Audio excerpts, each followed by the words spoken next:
ناظرین، آج میں آپ کو ایک صحابی رسول اور چوتھے آسمان کے ایک فرشتے کا بہت ہی پیارا واقعہ سناؤں گا۔ السلام علیکم ورحمۃ اللہ وبرکاتہ۔ میں محمد مسلم رضا حشمتی، آپ دیکھ رہے ہیں شفا نیٹ ورک۔ لاکھوں کروڑوں درود و سلام ہو رسول کریم صلی اللہ تعالی علیہ وسلم پر، آپ کی آل پاک اور آپ کے پیارے اصحاب پر۔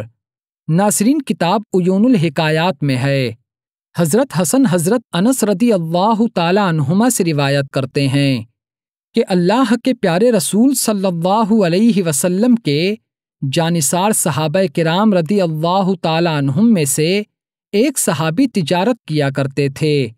وہ ایک ملک سے دوسرے ملک اور ایک شہر سے دوسرے شہر تجارت کا مال لے جاتے۔ وہ بہت متقی اور پرہیزگار تھے۔ ان کی عادت یہ تھی کہ وہ اکیلے ہی سفر کرتے۔ اسی طرح ایک مرتبہ وہ تجارت کا مال لے کر سفر پر روانہ ہوئے۔ جب وہ ایک جنگل میں پہنچے تو اچانک آہنی زرہ پہنے ہوئے ہتھیاروں سے لیس ایک ڈاکو نے آپ کو روک لیا اور کہنے لگا کہ تم اپنا سارا مال میرے حوالے کر دو اور قتل ہونے کے لیے تیار ہو جاؤ۔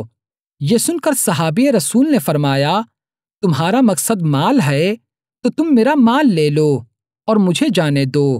مجھے قتل کر کے تمہیں کیا فائدہ حاصل ہوگا؟ یہ لو، میں اپنا پورا مال تمہارے حوالے کرتا ہوں۔ یہ سن کر ڈاکو نے کہا، میں تمہارا مال تو لوں گا ہی، مگر میں تمہیں قتل بھی ضرور کروں گا۔ اتنا کہنے کے بعد جب وہ حملہ کرنے کے لیے آگے بڑھا تو صحابی رسول نے فرمایا، جب تم میرے قتل کا ارادہ کر ہی چکے ہو تو مجھے تھوڑی مہلت دو تاکہ میں اپنے رب کی بارگاہ میں سجدہ کر لوں اور اس سے دعا کر لوں۔ یہ سن کر ڈاکو نے کہا، تمہیں جو کرنا ہے جلدی کرو، میں تمہیں ضرور قتل کروں گا، لہٰذا تم جلدی سے نماز پڑھ لو۔ صحابی رسول نے وضو کیا اور 4 رکعت نماز ادا کی۔ پھر وہ سجدے کی حالت میں اللہ رب العزت سے اس طرح دعا مانگنے لگے، اے ودود، یہ اللہ تعالیٰ کا ایک پیارا نام ہے۔ اے عرش مجید کے مالک، اے وہ ذات جو ہر ارادے کو پورا کرنے والی ہے، میں تیری عزت کا واسطہ دیتا ہوں، ایسی عزت جس کی کوئی انتہا نہیں، اور اے ایسی بادشاہت کے مالک جس پر کوئی دباؤ نہیں ڈال سکتا، میں تجھے اس نور کا واسطہ دے کر سوال کرتا ہوں جس نے تیرے عرش کے ارکان کو منور کیا۔ اے میرے رب، مجھے اس ڈاکو کے شر سے محفوظ رکھ۔ اے مدد کرنے والے میری مدد فرما، اے مدد کرنے والے میری مدد فرما، اے مدد کرنے والے میری مدد فرما۔ صحابی رسول نے بہت ہی آہوزاری کے ساتھ ان کلمات کے ذریعے 3 مرتبہ اللہ تعالیٰ کی بارگاہ میں دعا کی کہ ابھی وہ دعا سے فارغ بھی نہ ہونے پائے تھے کہ ایک جانب سے ایک شہسوار ہاتھ میں نیزہ لیے ہوئے ظاہر ہوا اور اس ڈاکو کی طرف بڑھا۔ جب ڈاکو نے شہسوار کو دیکھا تو اس نے حملہ کرنا چاہا، لیکن اس سوار نے ایک ہی وار سے ڈاکو کا کام تمام کر دیا۔ پھر وہ شہسوار اس صحابی رسول کے پاس آیا اور کہنے لگا کہ آپ اٹھ کر کھڑے ہو جائیں۔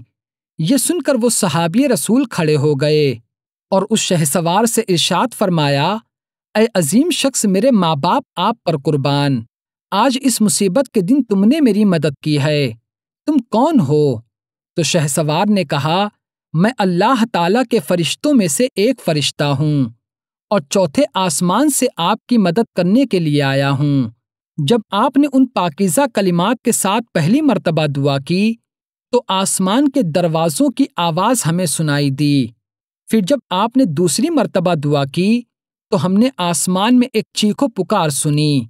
پھر جب آپ نے تیسری مرتبہ دعا کی تو ہمیں یہ آواز سنائی دی کہ یہ ایک پریشان حال کی دعا ہے، لہٰذا میں نے اللہ تعالیٰ کی مقدس بارگاہ میں عرض کیا، اے میرے مولا، مجھے اس صحابی رسول کی مدد کرنے اور اس ڈاکو کو قتل کرنے کی اجازت عطا فرما۔ اللہ رب العزت نے مجھے اجازت عطا فرمائی اور میں اللہ تعالیٰ کے حکم سے آپ کی مدد کرنے آیا ہوں۔ سبحان اللہ۔ تو یہ شان ہے صحابہ کرام کی۔ اللہ تبارک و تعالی ہم سب کو تمام صحابہ کرام سے سچی محبت کرنے کی توفیق عطا فرمائے اور ان کے نقش قدم پر چل کر اپنی دنیا اور آخرت کو سنوارنے کی توفیق عطا فرمائے۔ آمین ثم آمین۔ تو ناظرین، آج کی ویڈیو میں صرف اتنا ہی۔ السلام علیکم۔